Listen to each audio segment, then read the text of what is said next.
기도드립니다. 아멘. 아멘. 할렐루야. 오늘도 주님 앞에 오신 여러분을 축복합니다. 우리 서로 보며 인사하겠습니다. 잘 오셨습니다. 사랑합니다. 사랑합니다. 오늘 제목은 행복한 가정입니다. 행복한 가정. 오늘 본문은 우리가 어떻게 행복한 가정을 만들 수 있을지에 대해서 몇 가지를 이야기해 주고 있습니다. 그래서 오늘 말씀을 통해서 우리가 정말 부부 관계 가운데 의무를 다하고 또 서로의 다름을 인정하고 또 믿음으로 가정을 세워서 정말 주님의 은혜 안에서 행복한 가정들을 이루게 되는 우리 모두가 되시기를 축복합니다. 아멘, 아멘. 그렇다면 행복한 가정 어떻게 이루면 좋을까요? 첫 번째, 우리 같이 읽어봅니다. 시작. 부부 관계에 의무를 다해야 합니다. 우리는 귀한 배우자를 하나님 주셨고 부부가 되게 하셨습니다. 그 가운데 우리는 의무를 다해야 한다라고 오늘 바울은 제시를 하고 있습니다. 바울은 지난 6장에서 참 문란한 문화 속에 있던 이 고린도 성도들에게 무엇을 피해라? 음행을 피하라라고 강조하였습니다. 우리 16절, 6장 16절부터 한번 읽어보면요. 시작. 창녀와 합하는 자는 그와 한 몸인 줄을 알지 못하느냐. 일러스되 둘이 한 육체가 된다 하셨나니 주와 합하는 자는 한 영이니라. 음행을 피하라. 사람이 범하는 죄마다 몸 밖에 있거니와 음행하는 자는 자기 몸의 죄를 범하느니라. 아멘. 그래서 사회가 아무리 문란하고 거기 사회에서 문화들이 음행하는 것을 문제로 삼지 않는다 할지라도 우리는 이미 그리스도와 한 몸이 된 사람들이기 때문에 음행하지 말라. 너희 성전을 더럽히지 말라고 이야기하였습니다. 그렇다면 음행을 피하기 위하여 우리는 어떻게 해야겠습니까? 기본적으로 그 자리를 피하고 주님을 바라보아야 합니다. 그런데 바울은 또 추가적인 해결책으로 그 해결책이 어디에 있다? 바로 이 가정에 있다라는 것을 알려주고 있습니다. 그래서 오늘 함께 읽었던 1절에서 3절까지 우리 다시 한번 읽어보겠습니다. 시작. 너희가 쓴 문제에 대하여 말하면 남자가 여자를 가까이 함이 아니함이 좋으나 음행을 피하기 위하여 남자마다 자기 아내를 두고 여자마다 자기 남편을 두라. 남편은 그 아내에 대한 의무를 다하고 아내도 그 남편에게 그렇게 할지라. 아멘. 당시의 철학자들은요, 참 양극단의 이런 생각을 가지고 있었습니다. 한 부류는 이 욕구를 채우는 것을 굉장히 긍정적으로 생각하는 이 쾌락주의자들이 있었어요. 또 한 부류는요, 어, 욕구에 대해서 억제하는 것이 선한 것이다라고 이야기하는 금욕주의자들이 있었습니다. 그래서 이 정상적인 부부 가운데서도 욕구를 참는 것이 더 좋은 것이다라고 생각하는 이 금욕주의의 마음을 가진 성도들이 있었다는 것입니다. 그래서 그 고린도 성도들은요, 이 부분에 대해서 바울에게 질문을 했습니다. 그리고 바울은 오늘 그 대답을 하고 있습니다. 바울은 이 욕구를 참는 것이 좋은 부분이 있다라는 거예요. 그러나 바울은 또 이야기하기로 이 욕구를 참는 것이 모든 사람에게 좋게 적용되는 것은 아니다라고 이야기하고 있습니다. 육체의 욕구를 참고 사는 것만이 좋은 것이 아니라 하나님께서 맺어주신 이 부부 관계를 통해서 욕구를 해소하고 또 부부를 통해서 주시는 행복한 삶을 누리라는 것입니다. 그래서 예수님께서는요, 부부에 대해서 어떻게 말씀하고 계십니까? 우리 마태복음 19장 5절부터 같이 읽어보겠습니다. 시작. 말씀하시기를 그러므로 사람이 부모를 떠나서 아내에게 합하여 그 둘이 한 몸이 될지니라 하신 것을 읽지 못하였느냐. 그런즉 이제 둘이 아니요 한 몸이니 그러므로 하나님이 짝지어 주신 것을 사람이 나누지 못할지니라 하시니. 아멘. 아멘. 하나님께서는요, 아담과 하와 때부터 인간을 남자와 여자로 지으셨습니다. 그리고 둘이 한 몸이 된 부부가 되게 하셨습니다. 그래서 부부가 한 몸을 이루는 것은요, 이 사람이 짝지어 준 것이 아니라 하나님께서 짝지어 주신 것으로, 참 이 부부 간의 관계는 부부만이 누릴 수 있는 행복이고 아름다운 것입니다. 그래서 바울은 각 사람마다 배우자를 두라고 권면하고 있습니다. 그리고 남편은 아내에게 의무를 다하고 아내도 남편에게 그 의무를 다하라고 권면하고 있습니다. 그래서 행복한 가정을 위해서 서로가 서로에게 노력을 하라는 것입니다. 우리 4절부터 읽어보시면 시작. 아내는 자기 몸을 주장하지 못하고 오직 그 남편이 하며 남편도 그와 같이 자기 몸을 주장하지 못하고 오직 그 아내가 하나니 서로 분방하지 말라. 다만 기도할 틈을 얻기 위하여 합의상 얼마 동안은 하되 다시 합하라. 이는 너희가 절제 못함으로 말미암아 사탄이 너희를 시험하지 못하게 하려 함이라. 그러나 내가 이 말을 함은 허락이요 명령은 아니니라. 아멘. 그래서 부부는요, 항상 서로를 배려해야 합니다. 합의될 수 있는 특별한 일이 없다면 우리는 분방하지 말아야 합니다. 특별히 경건의 시간이 필요하다면 서로 상의하고 합의해서 얼마 동안 분방하더라도 반드시 다시 합하라고 권면하고 있습니다. 그 이유는 경건의 시간을 가진 이유가 뭡니까? 여러분, 우리가 잘 되기 위해서, 주님의 뜻대로 살기 위해서, 우리의 가정이 행복해지기 위해서 우리가 경건의 시간을 가지며 주님께 예배하며 금식하며 기도하는 것인데, 우리가 배우자를 고려하지 않고 일방적으로 이 금욕의 시간들을 가지게 되면 오히려 배우자가 사탄의 시험에 빠지고 음행의 죄에 빠질 수도 있다라는 것입니다. 그러면 행복해야 할 우리의 가정이 오히려 죄를 짓게 되고 그 죄로 인해서 고통을 당하게 된다는 것입니다. 그러므로 우리는요, 모든 일에 지혜롭게 행하시기를 축복합니다. 아멘. 그래서 행복한 가정을 위해서 우리는 부부관계 의무를 다해야 합니다. 부부관계는 오직 하나님께서 우리 부부에게만 허락하신 아름다운 관계입니다. 그래서 부부관계가 원활하지 못하면 이 사단의 시험에 노출되게 되는 것입니다. 우리가 살고 있는 이 현대 사회도요, 이 고린도 문화와 같이 굉장히 문란한 문화 속에 있습니다. 항상 음행의 위험에 노출되어 있습니다. 그러므로 우리는 서로를 위해 노력하시기를 축복합니다. 그리고 아름다운 부부관계를 통해서 행복한 가정을 만들어 가시기를 축복합니다. 아멘. 둘째로 행복한 가정을 위해서 우리는 어떻게 해야 할까요? 우리 같이 읽어봅니다. 시작. 서로의 다름을 인정해야 합니다. 우리는 서로가 다르다라는 것을 인정해야 합니다. 우리 7절부터 9절까지 읽어보겠습니다. 시작. 나는 모든 사람이 나와 같기를 원하노라. 그러나 각각 하나님께 받은 자기의 은사가 있으니 이 사람은 이러하고 저 사람은 저러하니라.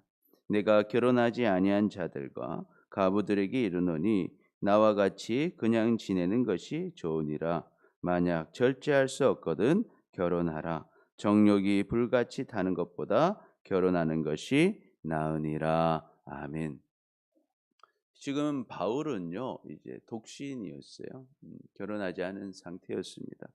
현재 독신으로 살면서 하나님을 섬기는 바울은요, 성도들에게 자신과 같이 절제할 수 있다면 혼자 사는 것이 좋겠다라고 말하고 있습니다. 그러나 그것은 일반적인 것이 아니라 독신의 은사가 있어야 하는 것입니다. 그러므로 독신으로 주님을 섬기는 것도 좋고 결혼해서 함께 주님을 섬기는 것도 좋은 것입니다. 그러므로 각 사람이 다 차이가 있다라는 것을 인정해 줘야 하는 것입니다. 그러나 바울은 독신의 은사가 있다면 은사가 없다면 결혼하라고 말합니다. 결혼하지 않고 사단의 유혹에 넘어져서 오히려 죄를 짓는다면 주님께 온전히 쓰임 받지 못할 뿐만 아니라 복된 인생을 살아갈 수 없는 것입니다. 그러므로 독신의 은사가 없는 사람은 결혼해서 행복하게 사는 것이 더 좋다는 것이죠. 그러나 여러분, 천국을 위하여 독신으로 살면서 주님을 섬기는 것도 아름다운 것입니다. 예수님도 그런 사람들이 있다고, 받을 만한 자가 있다고 이야기하셨습니다. 마태복음 19장 12절에 우리 같이 읽어보겠습니다. 시작. 어머니의 태로부터 된 고자도 있고 사람이 만든 고자도 있고 천국을 위하여 스스로 된 고자도 있도다. 이 말을 받을 만한 자는 받을지어다. 아멘. 천국을 위하여서 자신이 독신으로서 살아가는 자도 있다라는 거예요. 그 사명을 가지고 살아가는 사람들이 있다라는 거예요. 그래서 우리는요, 서로의 다름을 인정해야 합니다. 사람은 다 다릅니다. 그래서 어떤 사람은 독신의 은사가 있어서 독신으로 하나님을 잘 섬깁니다. 또 어떤 사람은요, 결혼해서 부부가 함께 하나님을 잘 섬깁니다. 그 모두가 아름다운 것입니다. 중요한 것은 각자의 은사에 따라 하나님을 섬기고 하나님의 은혜를 누리며 사는 것입니다.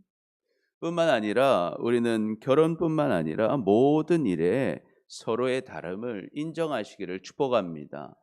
우리는 다 똑같은 모습으로 사는 것이 아닙니다. 특별히 여러분, 우리 가정 안에서 우리의 배우자와 또한 우리의 자녀들이 우리가 생각하는 모습과 다른 모습으로 살아갈 수 있습니다. 또 우리 교회 안에서 우리가 그리스도 안에서 한 몸이 되었음에도 불구하고 다 똑같은 모습으로 하나님을 섬기는 것이 아닙니다. 여기에 대해서 로마서에 기록하고 있죠. 로마서 12장 4절부터 우리가 같이 한번 읽어보겠습니다. 시작. 우리가 한 몸에 많은 지체를 가졌으나 많은 지체가 같은 기능을 가진 것이 아니니 이와 같이 우리 많은 사람이 그리스도 안에서 한 몸이 되어 서로 지체가 되었느니라. 우리에게 주신 은혜대로 받은 은사가 각각 다르니 혹 예언이면 믿음의 분수대로, 혹 섬기는 일이면 섬기는 일로, 혹 가르치는 자면 가르치는 일로, 혹 위로하는 자면 위로하는 일로, 구제하는 자는 성실함으로, 다스리는 자는 부지런함으로, 긍휼을 베푸는 자는 즐거움으로 할 것이니라. 사랑에는 거짓이 없나니 악을 미워하고 선에 속하라. 형제를 사랑하며 서로 우애하고 존경하기를 서로 먼저 하며 부지런하여 게으르지 말고 열심을 품고 주를 섬기라. 아멘. 우리가 중요한 것은요, 우리의 모습과 은사는 다 다르다 할지라도 각자의 모습 가지고 하나님을 잘 섬기는 것입니다. 서로가 살아갈 때 다 다를지라도, 방법이 다 다르고 성격이 다르고 스타일이 다를지라도 자신에게 주신 은사와 기능으로 하나님을 사랑하고 하나님을 섬길 때 그곳에 행복이 있고 주님 주시는 복이 있는 줄 믿으시기를 축복합니다. 아멘. 그러므로 우리는 우리의 가족과 교회 식구들의 다름을 인정하고 함께 주님을 섬김으로 행복한 가정, 또 행복한 교회를 만들어 가시기를 축복합니다. 아멘. 셋째로, 우리 행복한 가정을 위해서 우리는 어떻게 해야겠습니까? 시작. 믿음으로 가정을 세워야 합니다. 우리 10절과 11절 읽어보겠습니다. 시작. 결혼한 자들에게 내가 명하노니 명하는 자는 내가 아니요 주시라. 여자는 남편에게서 갈라서지 말고 만일 갈라섰으면 그대로 지내든지 다시 그 남편과 합하든지 하라. 남편도 아내를 버리지 말라. 아멘. 바울은요, 이 결혼한 사람들은 뭐 하지 마라, 갈라서지 마라, 이혼하지 말라고 이야기합니다. 아내는 남편을 떠나지 말고 남편은 아내를 떠나지 말라는 것입니다. 부부는 그냥 맺어지는 것이 아닙니다. 하나님께서 맺어주신 것입니다. 그래서 우리가 같이 읽었던 대로 예수님 뭐라고 하셨습니까? 말씀하시기를 그러므로 사람이 그 부모를 떠나서 아내에게 합하여 그들이 한 몸이 될지니라 하신 것을 읽지 못하였느냐. 그런즉 이제 둘이 아니요 한 몸이니 그러므로 하나님이 짝지어 주신 것을 사람이 나누지 못할지니라. 우리가 부부는 하나님께서 맺어 주시는 것이다라는 거예요. 그러므로 우리는 어려움이 와도 우리가 가정을 믿음으로 잘 지키시기를 축복합니다. 아멘. 그래서 고린도전서 7장 12절부터 우리 14절까지 읽어봅니다. 시작. 그 나머지 사람들에게 내가 말하노니 이는 주의 명령이 아니라 만일 어떤 형제가 믿지 아니하는 아내가 있어 남편과 함께 살기를 좋아하거든 그를 버리지 말며 어떤 여자에게 믿지 아니하는 남편이 있어 아내와 함께 살기를 좋아하거든 그 남편을 버리지 말라. 믿지 아니하는 남편이 아내로 말미암아 거룩하게 되고 믿지 아니하는 아내가 남편으로 말미암아 거룩하게 되나니 그렇지 아니하면 너희 자녀도 깨끗하지 못하리라. 그러나 이제 거룩하니라. 아멘. 이혼하지 말라는 예수님의 말씀은요. 믿지 않는 배우자와 결혼한 성도들에게도 동일하게 적용됩니다. 예수님의 말씀대로 우리는 믿지 않는 남편과 아내와 또 나누어져서는 안 됩니다. 그 남편과 아내는 하나님께서 우리에게 한 몸으로 붙여주신 우리의 가족이다 하는 것입니다. 뿐만 아니라 우리가 우리의 배우자를 구원의 길로 어떻게 해야 된다? 인도해 줘야 한다는 거예요. 그것이 우리의 사명인 것입니다. 그럴 때 우리의 자녀들도 구원으로 인도함을 받게 되는 것입니다. 그래서 우리에게는 구원받는 가정, 하나님의 복을 누리는 가정을 만들어야 할 사명이 있습니다. 그러므로 우리는 우리 가족의 구원을 위해서 정말 기도해야 하는 것이고 또 가정을 믿음으로 키우기 위하여서 여러분 노력하시기를 축복합니다. 이것이 굉장히 중요한 것입니다. 그런데 문제는 어떻습니까? 나는 가정을 잘 이끌고 싶은데 이 주님을 믿지 않는 배우자가 계속적으로 이혼을 요구할 때 우리는 어떻게 해야 될까라는 고민이 생기게 됩니다. 거기에 대해서 바울은 이렇게 이야기하고 있습니다. 우리 15절부터 우리 읽어보겠습니다. 시작. 혹 믿지 아니하는 자가 갈리거든 갈리게 하라. 형제나 자매나 이런 일에 구애될 것이 없느니라. 그러나 하나님은 화평 중에서 너희를 부르셨느니라. 아내된 자여 내 남편을 구원할지 어찌 알 수 있으며 남편 된 자여 내가 내 아내를 구원하는지 어찌 알 수 있으리요. 오직 주께서 각 사람에게 나눠 주신 대로 하나님이 각 사람을 부르신 그대로 행하라. 내가 모든 교회에서 이와 같이 명하노라. 아멘. 오늘 바울은 뭐라고 이야기하고 있습니까? 불신자인 배우자가 이혼을 요청하는 상황에서는 헤어질 수도 있다라고 이야기하고 있습니다. 그리고 이혼했다면 구애받지 말고 거기서 무엇해라? 자유해라. 자유하라고 이야기합니다. 하나님께서는 우리가 어떻게 살기를 원하시기 때문에 화평으로 살기를 원하십니다. 그래서 여러분 주님 안에서 화평을 누리시기를 축복합니다. 아멘. 그러나 바울은요 불신자와의 이혼도 깊이 생각해 볼 것을 권면합니다. 지금 힘들고 어려워서 정말 이혼할 수밖에 없는 상황 같아 보일지 몰라도 주님의 은혜 안에서 우리의 남편과 아내가 우리를 통해 구원을 받을 수 있습니다. 또한 주님 안에서 행복한 가정을 이루게 될 수도 있는 것입니다. 그러므로 하나님께서 사랑으로 우리를 부르셨고 사랑으로 우리에게 가정을 이루게 하신 것처럼 그것을 기억하고 끝까지 우리의 가정을 사랑과 믿음으로 세워가시기를 축복합니다. 행복한 가정, 그것은 하나님께서 주시는 것입니다. 여러분, 하나님께서 우리에게 행복을 주시고 복을 주십니다. 그래서 우리가요, 예수님을 믿지 않는 가정, 예수님을 주인으로 모시지 않는 가정은요, 다른 것들이 아무리 많이 채워져 있어도 결코 행복할 수가 없습니다. 결코 주님의 은혜를 누릴 수가 없습니다. 그래서 우리의 가정에서 가장 중요한 것은 우리 가족이 함께 예수님을 믿는 것입니다. 함께 하나님을 바라보는 것입니다. 그때 비로소 하나님이 주시는 귀한 은혜를 누리는 행복한 가정을 만들 수 있는 것입니다. 그러니 여러분, 우리의 가정을 위하여서 여러분 기도하시고, 또한 여러분의 가정을 믿음으로 잘 양육하셔서 정말 주님이 주시는 행복한 가정을 누리며 사시기를 축복합니다. 아멘. 여러분, 하나님은 살아계십니다. 그리고 우리를 사랑하십니다. 하나님은 우리가 행복한 가정을 이루며 살기를 원하십니다. 우리가 행복한 가정을 위해서 어떻게 해야겠습니까? 첫 번째, 같이 읽어봅니다. 시작. 부부관계의 의무를 다해야 합니다. 두 번째, 서로의 다름을 인정해야 합니다. 세 번째, 믿음으로 가정을 세워야 합니다. 그래서 하나님의 복과 은혜를 다 누리는 여러분의 가정, 또 우리 교회가 되시기를 축복합니다. 아멘. 기도하겠습니다.